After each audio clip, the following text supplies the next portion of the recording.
కూటమి ప్రభుత్వం చొరవ, వేగవంతమైన నిర్ణయాలు రాయలసీమకు జలసిర్లు తెచ్చిపెట్టాయి. హంద్రీనివా ఫేజ్ 1 కాలువ విస్తరణ పనులు 100 రోజుల్లో పూర్తి కావడంతో సీమ జిల్లాలు సస్యశ్యామలం కానున్నాయి. సీఎం చంద్రబాబు ఈ నెల 17వ తేదీన నంద్యాల జిల్లా నందికొట్కూరు మండలం మాలియాల పంపింగ్ స్టేషన్ వద్ద విస్తరణ పూర్తయిన హంద్రీనివా కాలువకు నీటిని విడుదల చేస్తారు. 696 కోట్లతో చేపట్టిన ఈ విస్తరణ పనులతో హంద్రీనివా ఫేజ్ 1 కాలువ ప్రవాహ సామర్థ్యం 3850 క్యూసెక్కులకు పెరిగింది.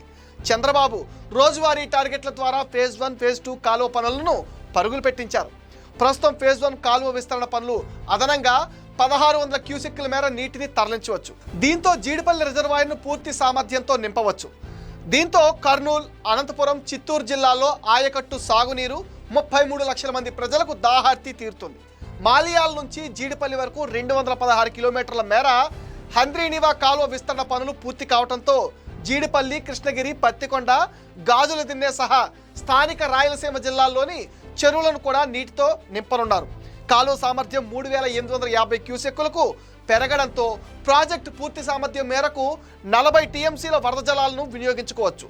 దీని ద్వారా నంద్యాల జిల్లాలో 2906 ఎకరాలు, కర్నూలు జిల్లాలో 77,094 ఎకరాలు, అనంతపురం జిల్లాలో 1,18,000 ఎకరాల ఆయకట్టుకు నీరు అందించనుంది.